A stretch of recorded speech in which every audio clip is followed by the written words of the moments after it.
Britain के प्रधानमंत्री कीर Starmer ने अपने पद से इस्तीफा देने की घोषणा कर दी है। डाउनिंग स्ट्रीट से जारी बयान में स्टारमर ने कहा कि उन्होंने अपने फैसले की जानकारी किंग को दे दी है और नए नेता के चुने जाने तक वे प्रधानमंत्री पद पर बने रहेंगे।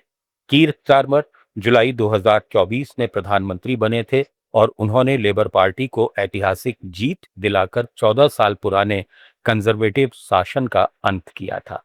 लेकिन हाल के महीनों में घटते जनसमर्थन, पार्टी के भीतर बढ़ते असंतोष और नेतृत्व परिवर्तन की मांगों ने उन पर दबाव बढ़ा दिया।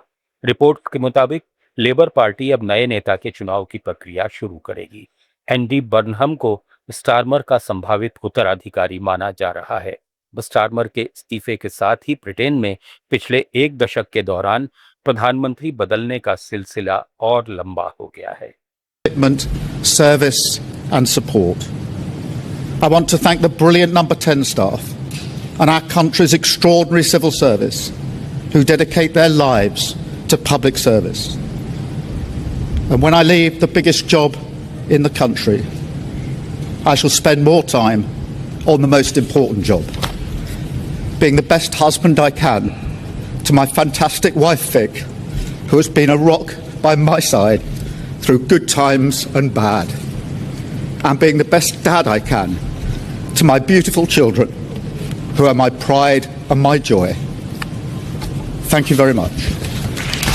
इजराइल के प्रधानमंत्री बेंयामिन नेतन्याहू ने कहा है कि यह धारणा गलत है कि वो अमेरिकी राष्ट्रपति डोनाल्ड ट्रंप के कहने पर काम करते हैं।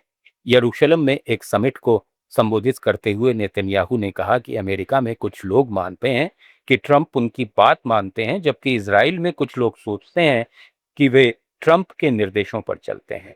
लेकिन दोनों ही बातें सही नहीं है। इजराइल और अमेरिका करीबी सहयोगी हैं, लेकिन दोनों देशों के अपने अपने राष्ट्रीय हित हैं और हर मुद्दे पर उनकी राय एक जैसी नहीं होती।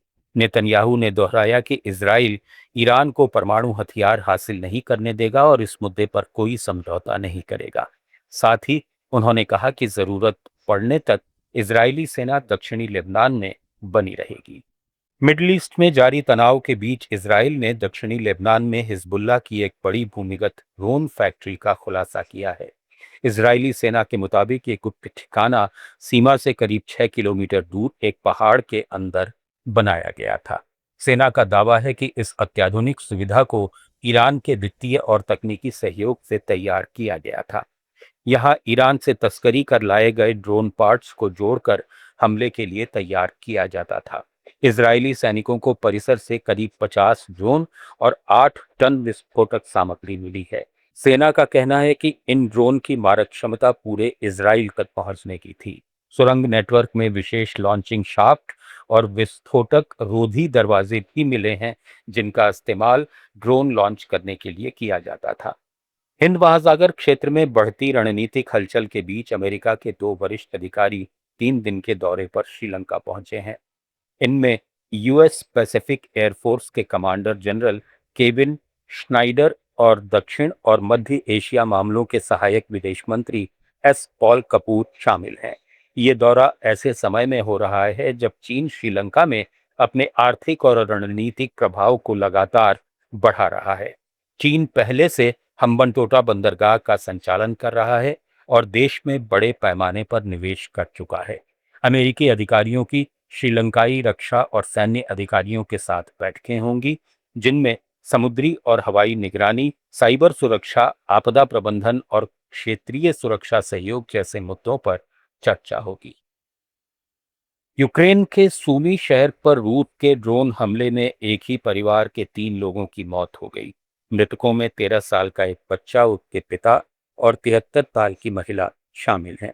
वहीं 2 लोग घायल भी हुए हैं।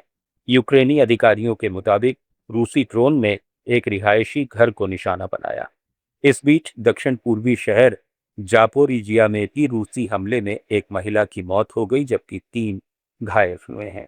यूक्रेन की वायुसेना का दावा है कि रूस ने रात भर में 88 ड्रोन और एक बैलिस्टिक मिसाइल दागी, जिनमें से 79 ड्रोन मार गिराए गए। ग्लोबल न्यूज में फिलहाल इतना ही। जुड़े रहिए लेट्स माइक के साथ।